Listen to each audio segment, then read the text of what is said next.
The internet has a great way of making us all feel a little bit inferior sometimes. I think sometimes when you log onto YouTube and see brand new lens, brand new camera, get the latest, get the greatest, get the newest, it all becomes a little bit overwhelming.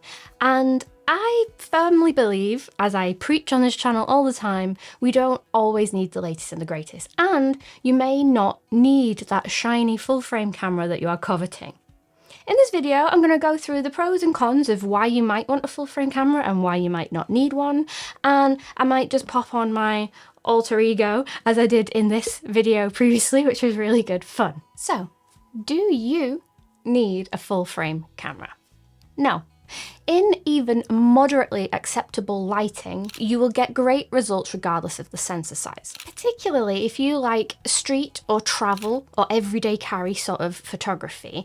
If you are shooting in those environments with a full frame camera, you're probably going to stop down your lens and narrow the aperture so that more of your scene is in focus anyway, which, when compared side by side, looks basically like shooting at a wider aperture on a smaller sensored camera. And then of course we have the benefits of the smaller sensored camera being smaller and cheaper and the lenses are smaller, and you'll get literally the same image quality in these specific circumstances. And while autofocus has sometimes been a point of contention on smaller cameras, older cameras, and particularly some Micro Four Thirds cameras, contrast-based autofocus for those day-to-day sort of scenarios is more than enough. I reckon I could shoot 10,000 photos in day-to-day life over the year and maybe have a handful at best where the autofocus has let me down. Now, of course, phase detect autofocus, which is generally found on most full-frame cameras, though not all, is of course a more modern and more innovative, sort of faster autofocus system. However, if you're just shooting day-to-day life, you're never gonna need it or really feel the benefit of it. So potentially you could save yourself some cash, get a smaller setup, and shoot with a smaller camera. Yes, you need a full frame camera. Do you know why? Because the ISO capabilities are out of this world. I recently shot a wedding with the S5 II and the S5 IIX. That's my wedding setup of choice. Of an evening, I was shooting some flash photography on the dance floor, and my flash gun is probably not the best, and it sometimes needs a little bit of time to recharge. So when that happens, you will get shots that look like this as opposed to shots that look like this. And looking at that straight out of the camera, I thought that is unrecoverable. There is no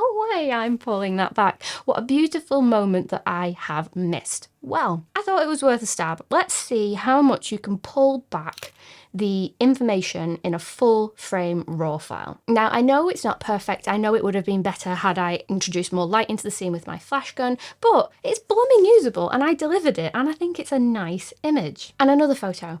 I was heading off the dance floor to change batteries in said flash gun when I noticed that the two bridesmaids had changed to the funky nighttime trainers. So I quickly took the camera out of manual mode. I was on sort of ISO 200 or whatever because I was shooting with my flash gun, and I stuck it on ISO auto and hope for the best.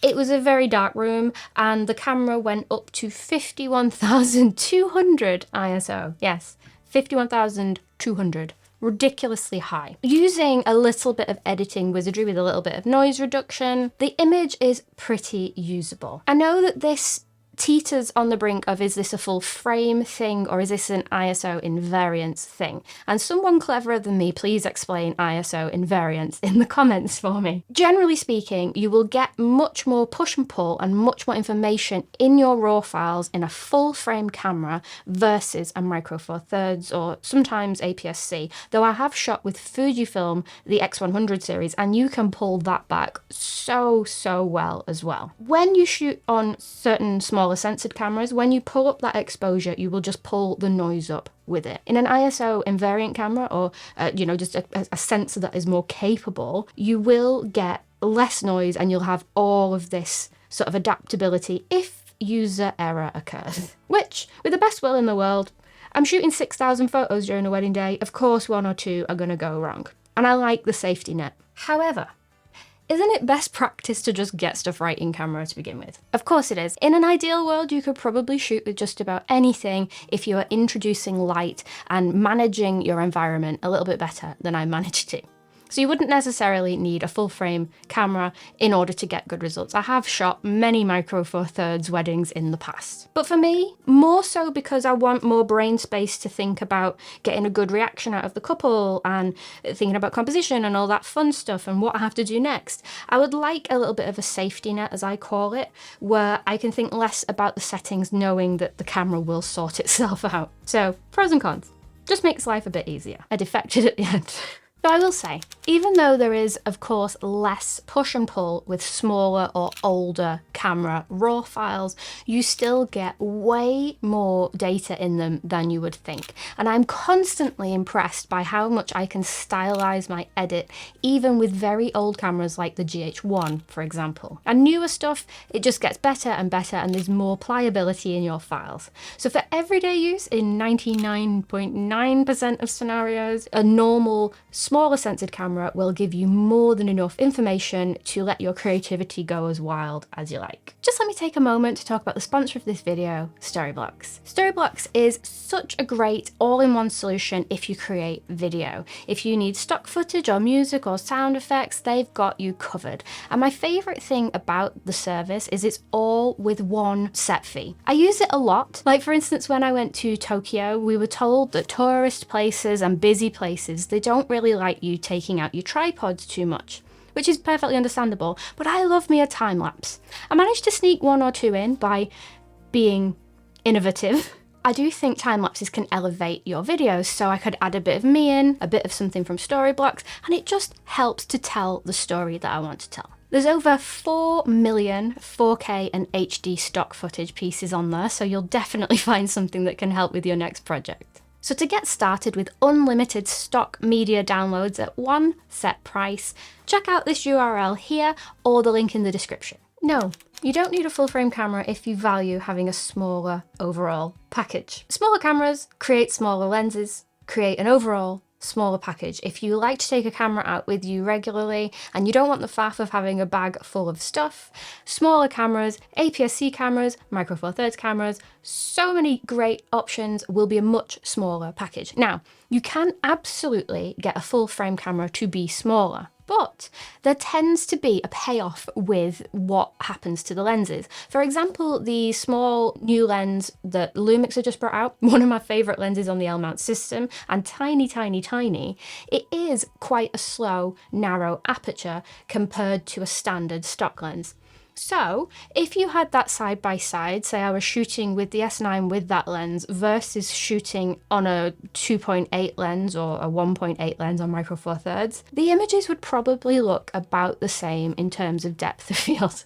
So yes, you can get full frame cameras to be overall pretty small, but there is usually a payoff, and that comes at the expense of your aperture.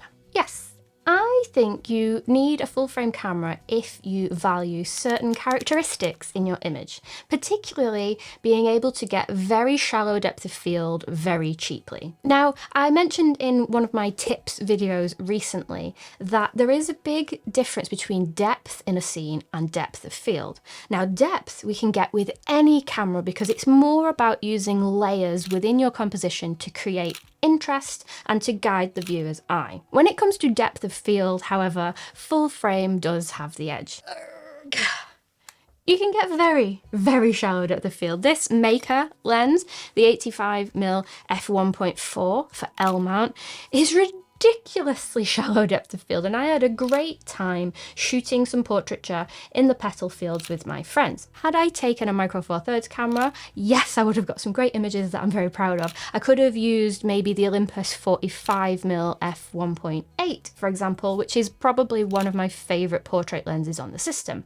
But the characteristics would have looked a little bit different. Now, there's no right or wrong. It wouldn't make the Micro Four Thirds images unusable. They would just look very differently due to science.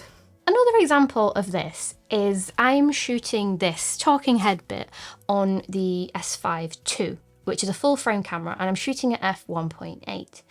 If I were to swap to the G9 II, you would see a lot more of the mess behind me. Primarily I do it because my shelves are a perpetual mess, because this is like where I work as well as where I talk to camera, and sometimes it's easier to blur it out as opposed to tidy it.